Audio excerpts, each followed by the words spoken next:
ሰላም ለእናንተ ይሁን። ይሄን ድምጽ የምትሰሙ ሰዎች ዛሬ መልእክት አለኝ። ይሄ ቪዲዮ ወደ እናንተ ከደረሰ መልእክታችሁ ነውና አሜን በሉ። ኮሜንት ላይ ለአምስት ሰው ሼር አድርጉ። መጽሐፍ ቅዱስ ሲናገር መዝሙር ዳዊት 95 ከቁጥር 4 ላይ እግዚአብሔር ሕዝቡን አይጥላቸውም፣ የምድር ዳርቻዎችም በእጁ ውስጥ ናቸው፣ ተራሮችም የተራሮች ከፍታዎች የእርሱ ናቸው ይላል መጽሐፍ ሲናገር። በዚህ ሰዓት በየትኛውም ጥያቄ ውስጥ ያላችሁ ሰዎች በጤና ጥያቄ፣ በፋይናንሻሊ ጥያቄ፣ በመንፈሳዊ ሕይወት ጥያቄ ውስጥ ያላችሁ ሰዎች ስለ ቤተሰቦቻችሁ፣ ስለ ልጆቻችሁ፣ ስለ ትምህርታችሁ፣ በአጠቃላይ ስለ ነገያችሁ ስጋት ውስጥ፣ ፍርሃት ውስጥ፣ ጥያቄ ውስጥ ያላችሁ ሰዎች መልእክት አለኝ ለእናንተ። እግዚአብሔር ሕዝቡን አይጥላቸውም ይላል መጽሐፍ።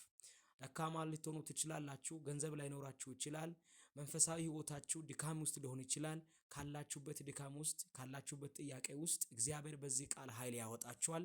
እግዚአብሔር ሕዝቡን አይጥላቸውም ይላል መጽሐፍ። ሁላችሁም እግዚአብሔር አይጥለኝም ብላችሁ አውጁ። ሰላማችሁ ይብዛ።